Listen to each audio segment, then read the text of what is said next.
और रुक कर लेते हैं फटाफट खबरों का। प्रधानमंत्री नरेंद्र मोदी ने रेडियो कार्यक्रम मन की बात के जरिए देशवासियों को संबोधित किया। पीएम मोदी ने कार्यक्रम की शुरुआत में मेजर ध्यानचंद की जयंती पर उन्हें याद किया। पीएम मोदी ने कहा कि मेजर ध्यानचंद की आत्मा जहां भी होगी प्रसन्न होगी।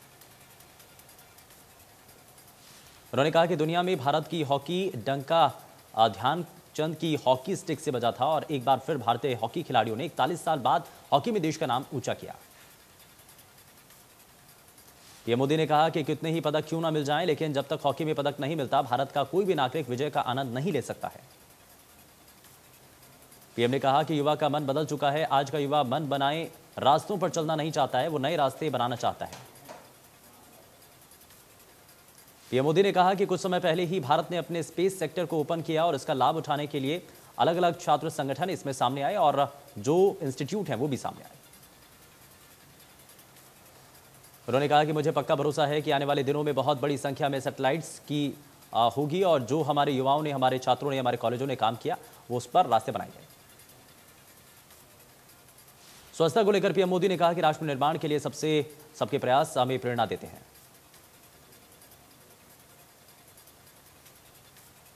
इस दौरान पीएम ने 30 अगस्त को देश भर में मनाए जाने वाले त्योहार जन्माष्टमी का भी जिक्र किया। हमारी संस्कृत भाषा सरल भी है। संस्कृत अपने विचारों में बहुत हद तक समाहित है।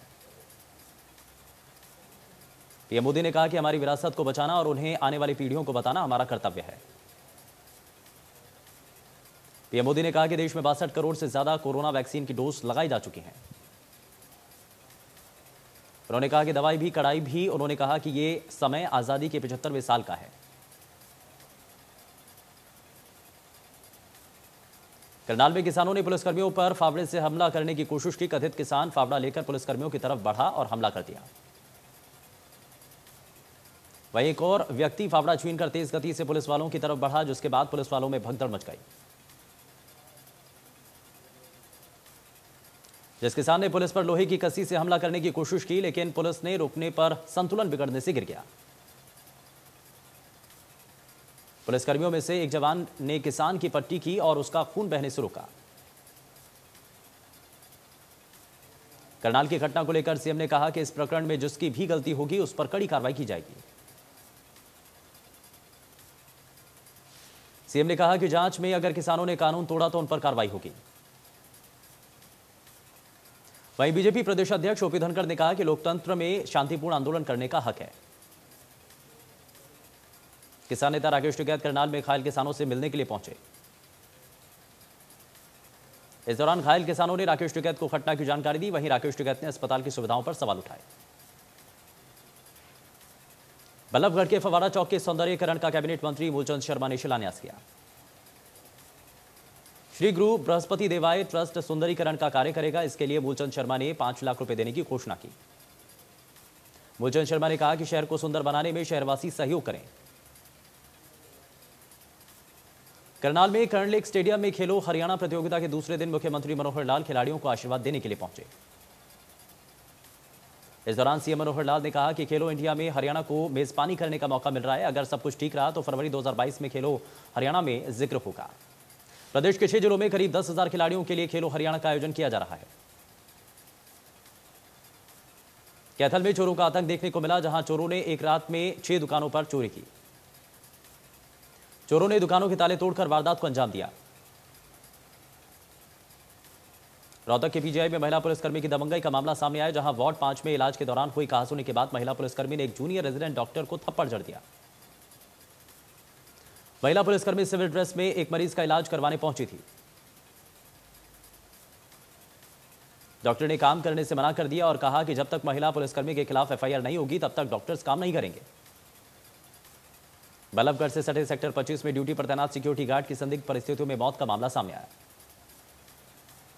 कंपनी के सामने नाले में गिरने से उसकी मौत हो गई। मौत के बाद शव को पोस्टमार्टम के लिए अस्पताल में भेजा।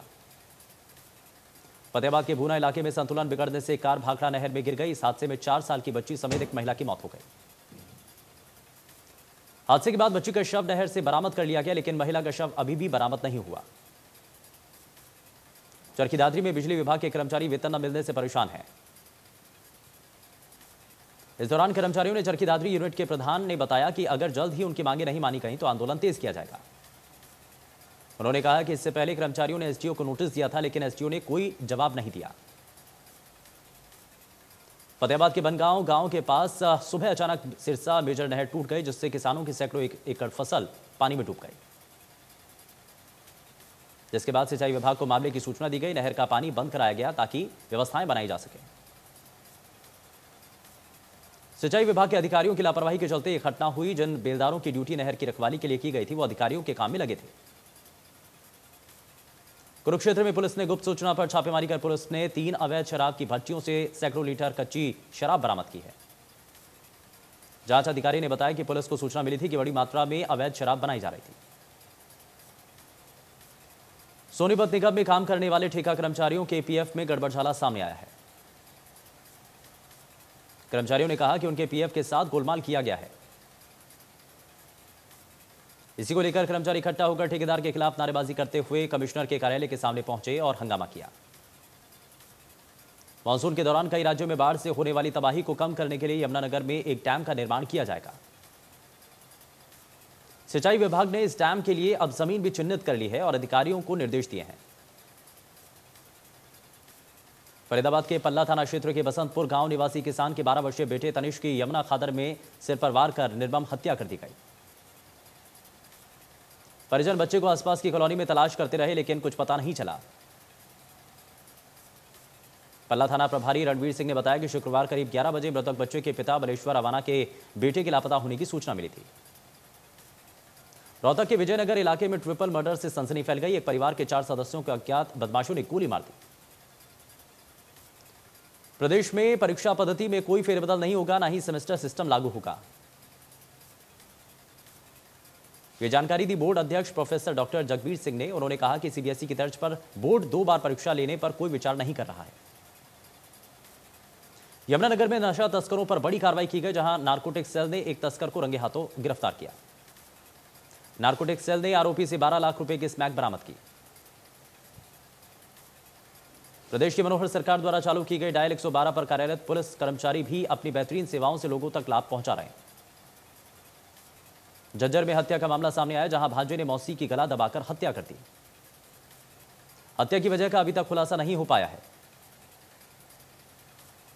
पानीपत में असंध रोड पर किन्नर की स्कूटी गाड़ी से टकराने पर झगड़ा हो गया और इस दौरान हंगामा हुआ।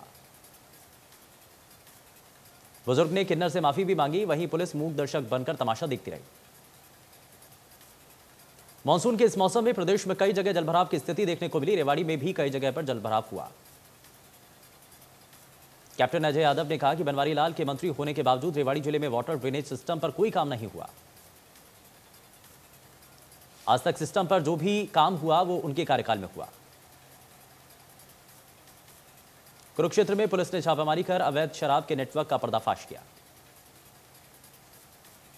इस दौरान जांच अधिकारी ने बताया कि पुलिस को सूचना मिली थी कि बड़ी मात्रा में अवैध शराब बनाई जा रही थी। शहर के बाजारों में जाम की समस्या से समाधान दिलाने के लिए यातायात पुलिस ने प्रयास शुरू किए हैं। व्यापारियों ने बताया कि बाजारों में लगने वाली रेहड़ियां और 4 पहिया वाहनों का प्रवेश जाम की स्थिति बन जाता है। पलवल के रसूलपुर रोड स्थित रेलवे फाटक के ऊपर बन रहे फ्लाईओवर का निर्माण कार्य देरी पर होने से लोगों के बीच नाराजगी बनी हुई है। स्कूल जाने के लिए छात्र अपनी जान जोखिम में डालकर रेलवे लाइन को पार कर रहे हैं। कोसली में एक पीएचसी में कार्यरत डॉक्टर पर उनके अधीनस्थ कार्य करने वाली स्टाफ नर्स के साथ मोबाइल पर कॉल कर शराब के नशे में अश्लील बातें करने का मामला सामने आया। डॉक्टर की हरकतों से तंग आ चुकी नर्स शनिवार को कोसली थाने में पहुंची और आरोपी डॉक्टर के खिलाफ केस दर्ज किया। फरीदाबाद विधानसभा क्षेत्र के विधायक नरेंद्र गुप्ता ने स्लम क्षेत्र पटेल नगर झुग्गी बस्ती का दौरा किया। विधायक नरेंद्र गुप्ता ने लोगों को आश्वासन दिया कि पटेल नगर को वैध क्षेत्र घोषित करवाने के लिए प्रयास किए जाएंगे। विधायक नरेंद्र गुप्ता ने पटेल नगर के मैदान में फैली गंदगी को लेकर के भी स्थानीय निवासियों से चर्चा की। गीता भवन वाली गली में शुक्रवार सुबह 12 बजे से 15 लोगों ने अचानक लाठी डंडों से हमला बोल दिया। हमलावरों ने बुटीक पर मौजूद दुकान संचालक, उसकी पत्नी और बच्चों पर हमला किया। पलवल में घर में घुसकर एक व्यक्ति की हत्या करने के मामले में लगभग 1 महीना बीत जाने के बाद भी पुलिस के हाथ अभी तक खाली हैं। वहीं दूसरी तरफ पुलिस इन आरोपों को निराधार बता रही है। पुलिस का कहना है कि मृतक की पोस्टमार्टम रिपोर्ट आने के बाद ही मामले में खुलासा हो पाएगा। मामला 31 जुलाई का है। गांव फुलवाना निवासी ने खोडल थाने में शिकायत दर्ज करवाई थी। इस दौरान युवकों ने जान से मारने की धमकी देते हुए मौके से फरार हो गए। बाद में आरोपी को तक पहुंचने की कोशिश की गई। सिरसा के खैरपुर स्थित राजकीय प्राइमरी स्कूलों में चौथी और पांचवी की कक्षाएं लगाने के लिए तैयारियां शुरू कर दी गई हैं।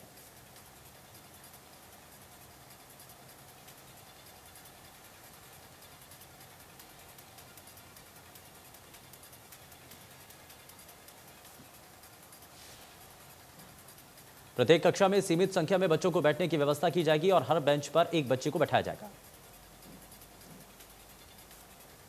अभिभावकों को बताया जा रहा है कि स्कूल में मिड डे मील नहीं बनाया जा रहा है, इसलिए जो भी अभिभावक बच्चों को स्कूल भेजेंगे खाने पीने की चीजें लेकर के भेजें।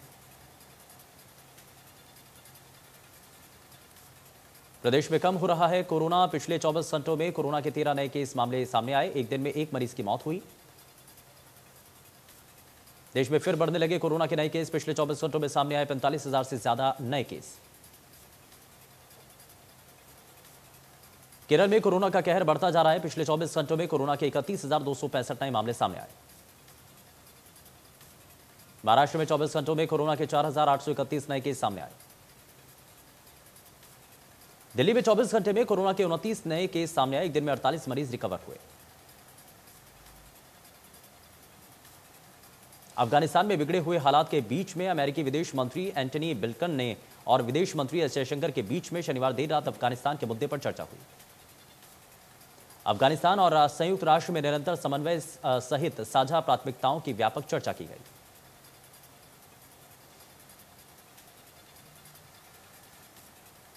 आईसीएचआर की ओर से आजादी के अमृत महोत्सव समारोह से देश के प्रथम प्रधानमंत्री पंडित जवाहरलाल नेहरू की तस्वीर हटाए जाने को लेकर राहुल गांधी ने कटाक्ष किया। उन्होंने फेसबुक पर नेहरू के जीवन से जुड़ी कई तस्वीरें साझा करते हुए कहा कि देश के प्यारे पंडित नेहरू को लोगों के दिल से कैसे निकालोगे। टोक्यो पैरालंपिक में टेबल टेनिस खिलाड़ी भाविना पटेल ने सिल्वर मेडल जीतकर इतिहास रच दिया है। फाइनल में पहुंचने के साथ ही भाविना के पास आज गोल्ड जीतने का मौका था, लेकिन इस खिताबी मुकाबले में उन्हें चीन की यंग के हाथों सीधे गेम में हार का सामना करना पड़ा। टोक्यो पैरालंपिक में भाविना पटेल के सिल्वर जीतने पर राष्ट्रपति रामनाथ कोविंद ने ट्वीट कर उनकी सराहना की। भाविना को प्रधानमंत्री नरेंद्र मोदी ने बधाई दी। उन्होंने ट्वीट करते हुए लिखा कि विलक्षण भाविना पटेल ने इतिहास रच दिया। कांग्रेस नेता राहुल गांधी ने भी भाविना पटेल को सिल्वर जीतने पर बधाई दी।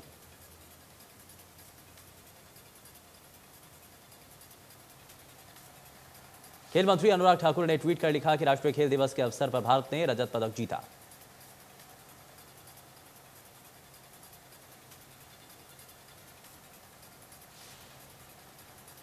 पेट्रोल और डीजल पर